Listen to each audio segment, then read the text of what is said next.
So, no, I wouldn't say I have a passion for HR.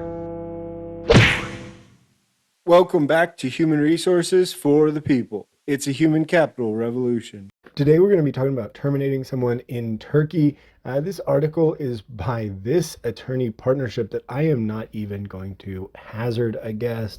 But you can find a link down below if you'd like to learn more about terminating in Turkey. This is part of my long-running series on human resources, comparative human resources law throughout the world. Generally, I compare a specific company and its hiring and firing practices with the United States specifically, although I will slip in other countries when I know something that I'm talking about.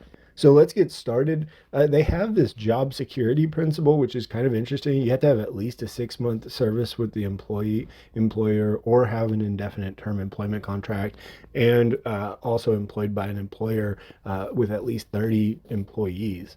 If you don't have this job security principle, and in addition, the very interesting slash kind of cool thing is people who manage a single workplace or have the authority to hire and fire employees aren't part of the job security principle. So no managers, just hourly employees, and those that have at least 6 months of service with the employer. If they don't have the job security principle, it's just like the United States.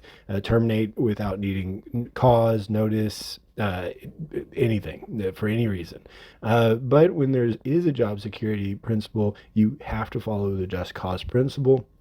There's 4 basic just cause principles in Turkey, and I find one the most curious. I'll cover it last. Absence, if an employee's absence exceeds the notice period due to employee being detained or arrested, compelling reasons, health reasons, and situations against the rules of morality and principle of good faith. That's the first time I had seen at least that terminology. I'm curious if that is specifically a religious concern or if that is something else altogether. Found that very curious.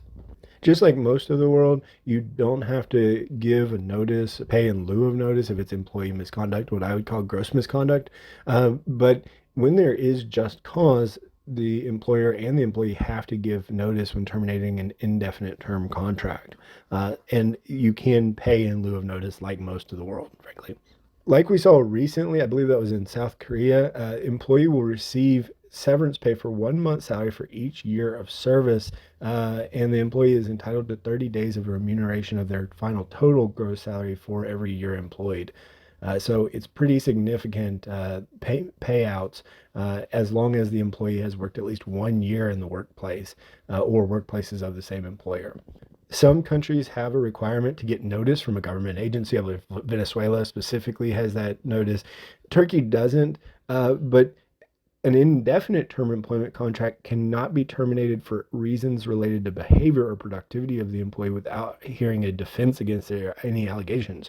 So employees, and specifically ones that are not covered under the job security principle, they don't have to, they have to be able to give a defense of what's going on, of their productivity or behavior. I would argue that Turkey's rules surrounding mass terminations or collective dismissals are very similar to the United States, specifically the WARN Act, the Federal WARN Act, Worker Adjustment Retraining Notification Act, and it is very similar. If you're laying off 20 if you are between 20 and 100 employees, if you terminate at least 10 employees, if you have between 101 to 300 employees, termination of at least 10%. And then if you have more than that, it's 10% of workers. It's fairly similar to WARN. I mean, I think that WARN has some higher limits, but ultimately, Turkey is very similar. You do, of course, have to notify the workplace union representatives and the Turkish Employment Agency. Somewhat similar to the United States. I mean, there is no laws specifically surrounding notifying the union representatives in a mass dismissal. Generally speaking, that's covered in the collective bargaining agreement, as I've covered here. And it doesn't, and specifically, the WARN Act in the United States surrounds the local sites rather than specific employment agencies. There is an age limitation for civil servants, but there's none for a mandatory retirement age for the private sector. And age is only a valid reason for termination if it's regulated in the contract or workplace rules, or if the practice is implemented objectively throughout the workplace. And I'd like to know more about that because if it's objective and say the cutoff is a certain age arbitrarily, that would fall violation to the Americans Age Discrimination and Employment Act of 1967.